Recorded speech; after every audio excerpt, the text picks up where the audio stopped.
السلام عليكم بنات، كي دايرين؟ اش اخباركم؟ صحه لاباس؟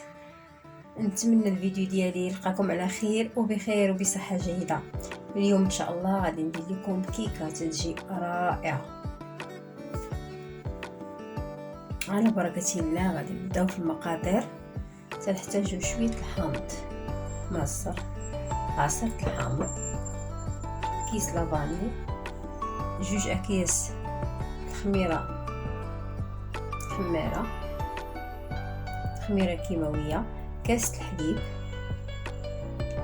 كاس الزيت، كاس ديال سنيدة، تقريبا زلافة ديال طحين فورس و 4 البيضات.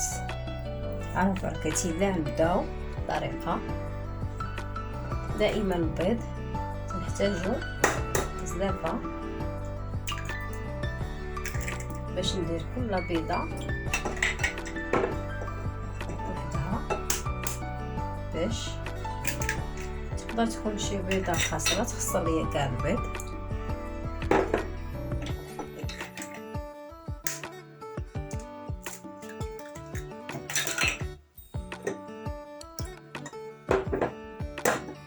هاد الكيكة تجي هشيشة، جربوها وردوا لي في الكومونتير، حيت فيها شويه الحامض، يعني العصير ديال الحامض تيجي كديد.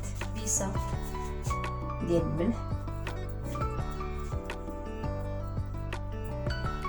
و تنديرو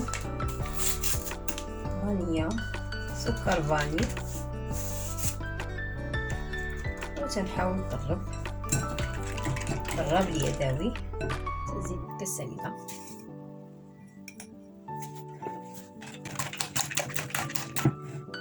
كالزيت،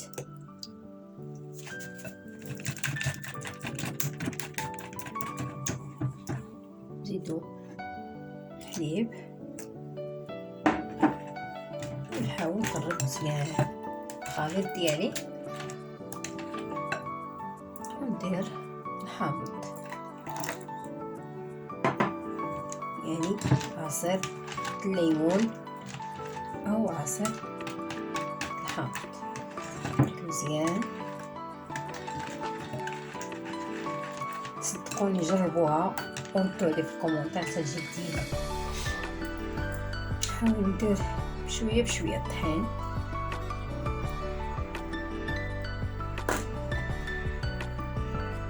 كما قلت لكم ندير الخميره،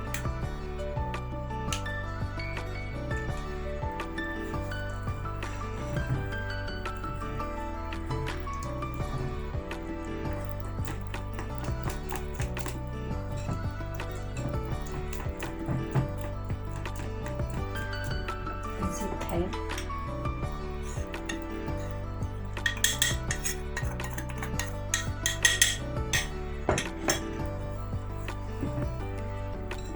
تيتجانس الخليط، ما يجي خفيف ما تجي ثقيله. هانتوما البنات تجي كما قلت لكم ما خفيفه ما ثقيله. غادي نديرها في المول، وهذا مول طويل. نتوما لكم الاختيار، اي مول عندكم في الدار يمكن لكم ديروه. وغادي نديرها في الفران، ومن بعد غادي نوريها لكم باش نديرها في صحن التقديم. على البنات، بالنسبه للكيكه ديالنا هي وجدات، تتجي رائعه ومنفوخه ومفشفشه. دهنتها بشويه ديال العسل، ودرت من الفوق شويه ديال شوكولا مذوب واللوز الفيلي.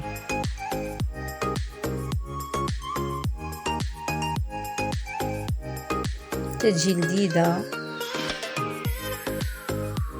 جربوها وردوا لي في الكومنتات.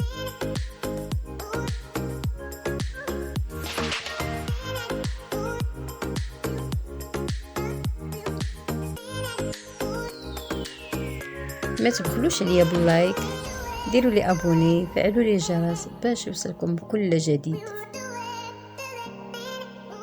مع السلامه، الى اللقاء.